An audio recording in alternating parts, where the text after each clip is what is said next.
Hi, welcome to Witchy Wednesdays. I'm JC Moon Spirit. I'm Sings Without. Today we want to do a Waning Gibbous Witchy Wednesday rune reading for you by Sings with Owls. And I got inspiration from the numinous.com. Okay. Number 1, what regrets are snagging you up? Number 2, what fears are holding us hostage? Number 3, what obstacles are blocking the flow? 4, what lies are we still telling? Number 5, messages from the moon. Okay, so let's start it. Number 1, what regrets are snagging you up?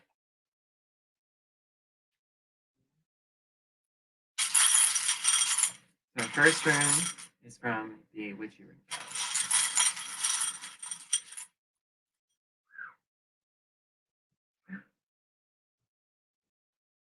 Number 2, what fears are holding us hostage?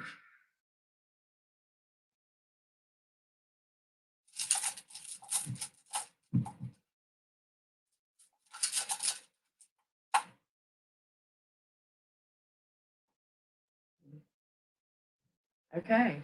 Number 3, what obstacles are blocking the flow? Hope everyone's having a great day. Hump day.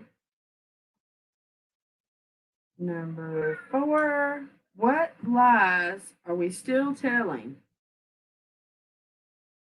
Viking rune.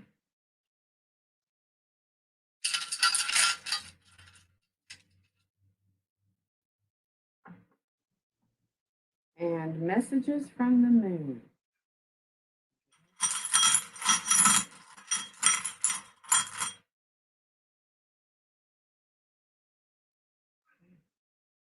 Now, back to 1. What regrets are snagging you up?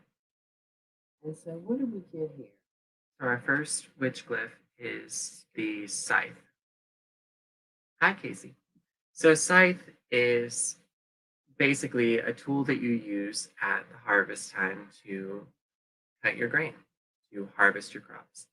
This is kind of like in a farmer's toolkit, our Athenase. This is what we use to cut the tie to the old season in a way. It's also the way that we then reap the rewards of the last season because we are using that tool to claim what we have earned, what we've worked hard for. So I would say that the regrets that are snagging us up may be considered maybe even opportunities that we could have had we done things differently, or regrets just simply because we're in the habit of sowing those. I think that your mind creates the harvest for you in a way, because your mind becomes what you feel, becomes what you think, becomes what you say. So when you say it, it becomes reality. And I think that not a lot of people really know that what they're thinking and what they're feeling and saying is becoming their reality. So their harvest is not so great because they're having to cut bonds and connections to people that are toxic, that are weighing them down, instead of being able to harvest the good work. Right. They'll get there. Exactly. They just have to stay with it. So on to number 2. On number 2, what fears are holding us hostage? And we got the void rune. Blank, void, Odin's rune, Fate's rune, divine and all, destiny, and the unknowable. So I like this because, first of all, some history on the void rune. There wasn't a void rune before like the 18 or 1950s. And I like that because you look at it one way and it's about the creatrix. It's about the creator spirit that created all things. So in some ways, those of us who are afraid of a spiritual nature that's outside of what we've been conditioned to with religion and things like that, that's one side of the coin. I don't want to let go of what I've already been taught because I have accepted what I've been taught is correct. It may not be correct for you, but that's one side of the fear coin. And then I think the other side of the fear coin is that nothing I do matters because it's a void rune. As we know, the void is the place where nothing really exists. So it's that in between. And I think that for a lot of people who are at the in between, who are at that crossroads and have to make the decision, if they have the mindset that nothing they do will have an effect on them, nothing they do will have an effect. So you never really move forward in that mindset, and it might be comfortable to stay out of the I have to make a decision zone, but it's not meant to be a permanent place. You're not supposed to stay in the void because you Right. would stagnate. Right. So you have to accept that the creator is on your side in all things and move forward and take that leap, basically, to get through this one. So, number 3. What obstacles are blocking the flow? And we got man. So, this one's interesting because it looks just like the Viking rune Tiwaz. So, let's hear a little bit about this rune first. Okay, so T-Waz said the god Tyr, warrior, justice, victory, authority, guiding star, bravery, honor, leadership, analysis, rationality, and Tyr, the sky god, and letter T in the alphabet. And I find that interesting. And authority and leadership Yes, is what came poked out at me. very cool. So, the reason I wanted to look at both of these is because man represents action energy most of the time when you see a witch rune. And so, when we look at this through the lens of what lies we're telling to ourselves, the first that comes to mind is the patriarchy. Mankind was originally not mankind. It was originally not a patriarchal run society. It was matriarchal in almost every way you can think of.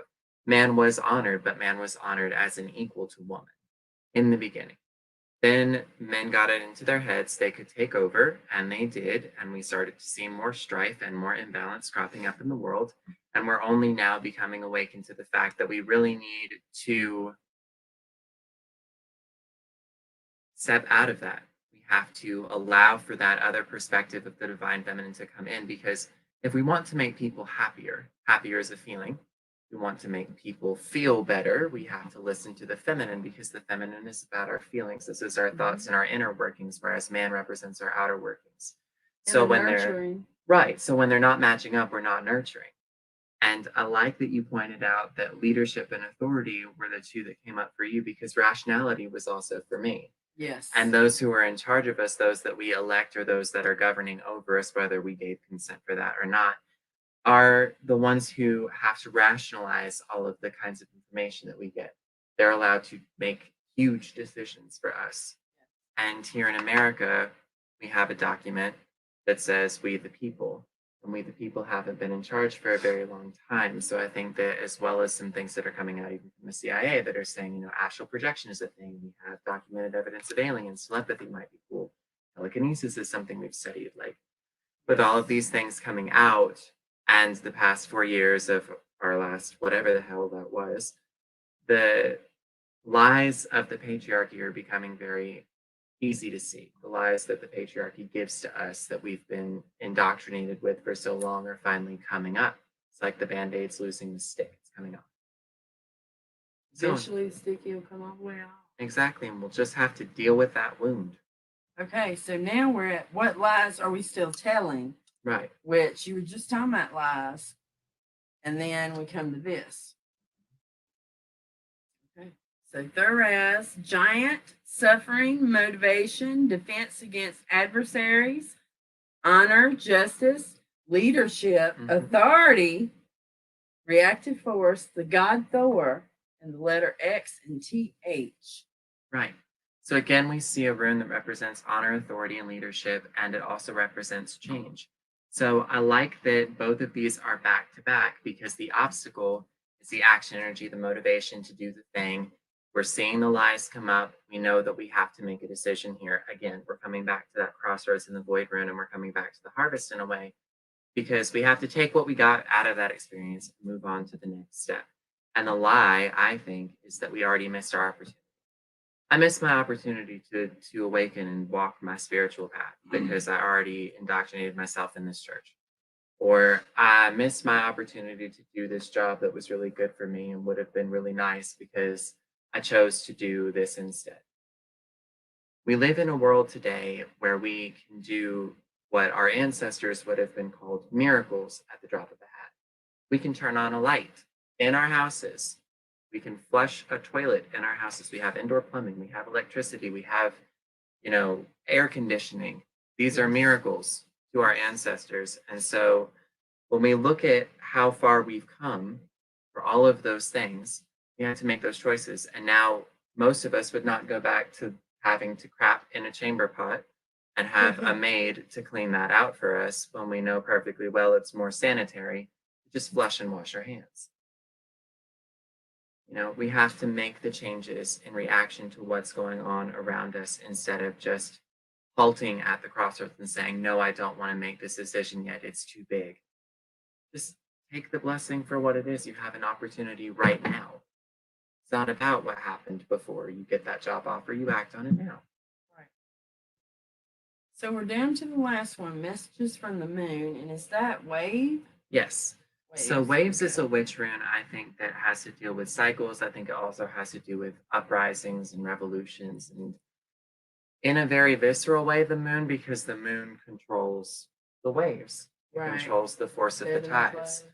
So I think what this is saying is that, well, as Reverend L put it, we have 5 or 6 planets in retrograde right now. So there's a lot of reactive force going on. Anything that we can't carry with us forwards, I say can't sparingly, but we shouldn't take these things forward with us because they're holding us back. Anything that was swept under the rug, any lies we told ourselves, any resistance to change is going away right now because we have to face the fact that to move forward as a culture, to move forward as a species, we have to change.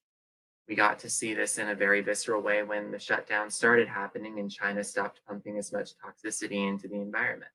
We noticed how dramatic that change was. And now that things are reopening and we've had some time to think about it, this has almost been going on for 2 years. What are we going to change? What are we going to do that's going to benefit the mother we walk on better? What's going to benefit the people? What infrastructure has shifted to make things more accessible to people who need them? This is the kind of stuff that we have to look at when we see waves, because part of this is out of our control. The force in and of itself of the change moving through our lives may not necessarily be 100% in our control, but we have to choose how we react. We might be out on a little wooden raft, we might be in a yacht, but either way, the waves are going to affect us. Change is going to affect everybody. The way we react is what makes it different. I don't know which animal we were talking about the other day, but it's kind of stuck with me. It Mhm. said, I think it was bison. The bison might be running, but the best thing you can do is just run with them. Right. And that's what I felt this week was about. Yeah, I agree. So Just far, running it's with just it. been one of those weeks where you're like, okay, the choice I make today is going to affect me. I'm just going to have to make a good decision. It's just kind of the way it is. But, I mean, we've been doing the shows and looking at this kind of spiritual information for a while. So I'm just like, anybody want insight? We'll take 1 runes now. Anybody wants a 1 rune reading? And we need a picture.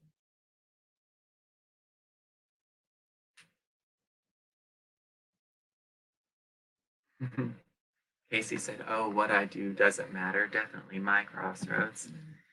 I was actually reading from the Goddess Power Oracle book, because I do read my guidebooks when I get a card deck. And it just says basically that you're not supposed to stay in the crossroads. You have to make a decision, so follow the light. There is a way out. This too will pass, whatever it is.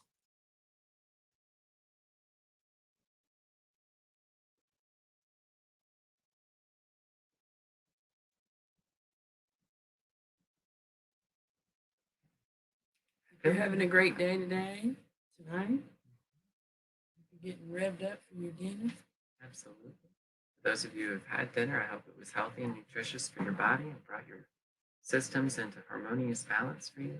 I'm going to put these cards back over. You can see the rings. Okay. You can still see the little Cards. Very cool. Did we want to go ahead and talk to them a little bit about how fear chokes the flow? Sure. Because we've talked about fear and we've talked about flow on Tuesday talks, but I figured with how wonderful these questions came out that we should discuss a little bit. People are like, I move forward with the fear.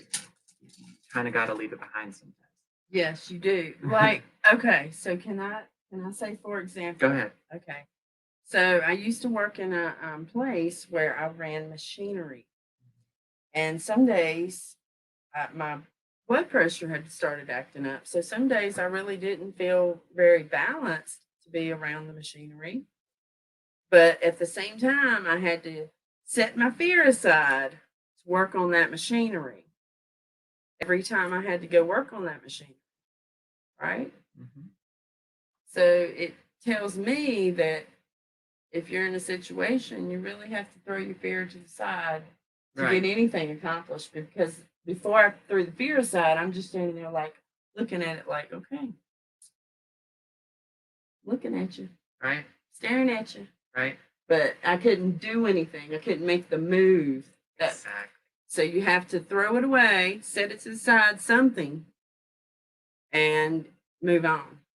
For me, fear comes in the form of overthinking. So most of the time, it's usually about a decision I have to make. Sometimes it's about money. Sometimes it's about a job. Sometimes it's just having a conversation.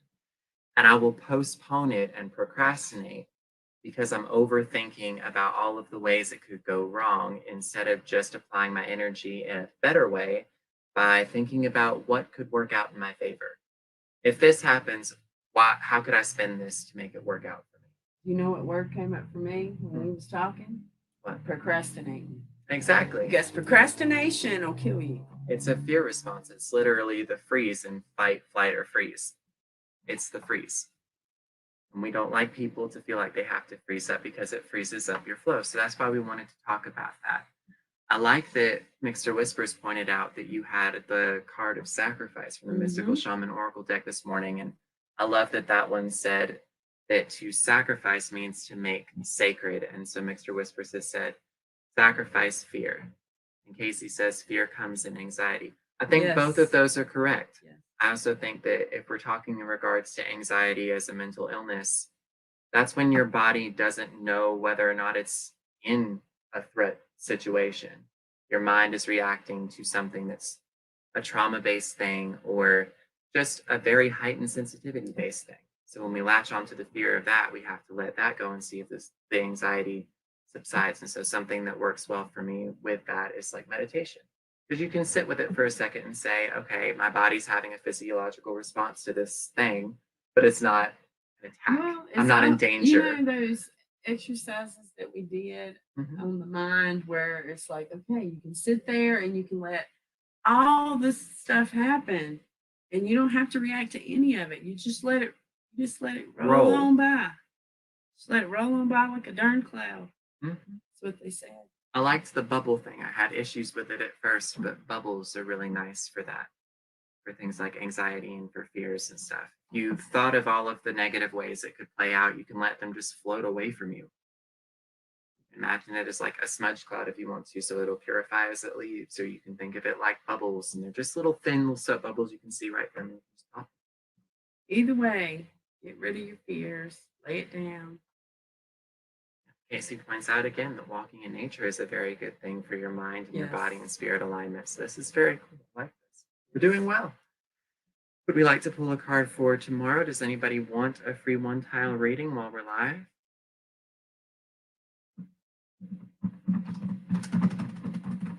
We have those.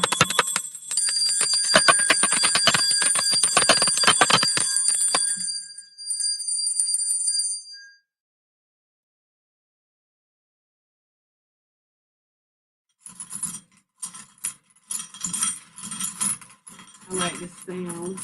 You're on the audio version. I hope you're enjoying it.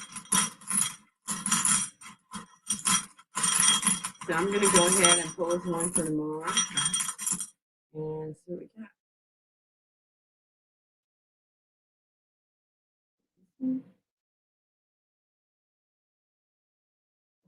Is it going to affect me without my regard? If not, I shall let it pass. If it's not going to affect me without my regard, I shall let it pass. Yes? Yes. Basically, if it's not going to affect you, if the change isn't going to hurt you, just let it happen. Let it happen and accept it. If the change is going to happen and it's going to hurt you, let it happen because you have to figure out what to do with that. It's not that pain is coming to get you, it's that change is coming to get you. If change comes to get you and it comes in the form of a karmic thing that hurts you, you've got to learn to recover that. It's one of the things we like to help change people comes with. to get you like an ocean wave. Right. What do? You swoop right in there. You come You right with it. swim. You float and you bob a while because You that's what you float. do in the ocean. You float. You do whatever you got to do to have those? So we are looking, I believe, at the waning crescent, which makes sense because we're about at that point in our moon cycle. So I think that this carries over into next week, basically. These are kind of the forces that we're looking at for right now. And it's also like the side rune that we got at the beginning of our big reading. It tells us that what is being pulled away from us, the reason we feel so drained, is because all of these other things have been holding up our flow. All of these other things have been affecting us in ways that we may not have necessarily liked. And it's time for that to be cut away. It's time for us to basically weed the garden, as it were, Yes. because we want to continue to grow. We want to step into the new cycle at the new moon fresh. And we don't want to be bogged down by any extra stress, exhaustion, fear, anxiety, delay, procrastination. It's not our flow.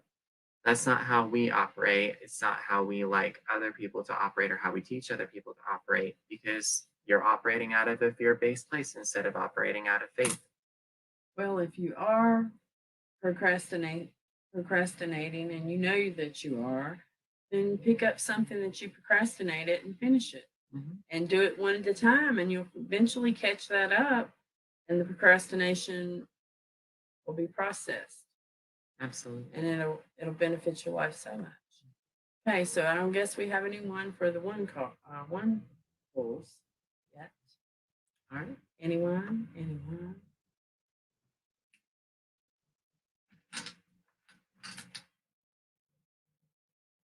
We got 3 years. Okay. Gateways, doing stuff. So I had 30 years for tomorrow, which is giant, suffering, motivation, defense against adversaries, honor, justice, leadership, authority, reactive force, and the God Lord. First thing that comes to mind is it's not as bad as you're making it out to be. And you could be making it worse than it actually is. You need to find a way to respond to this and get motivated instead of just sitting around. It's okay for you to do something that you want to do if you want to do it because you feel like it's the right thing to do, but ultimately you have to make a choice that brings you into balance. You have to step through that doorway, otherwise you're holding up traffic. Hold up traffic. So nice. All right. Peace and blessings. Join us tomorrow for Tarot Talk Thursdays, right? Absolutely. You can listen to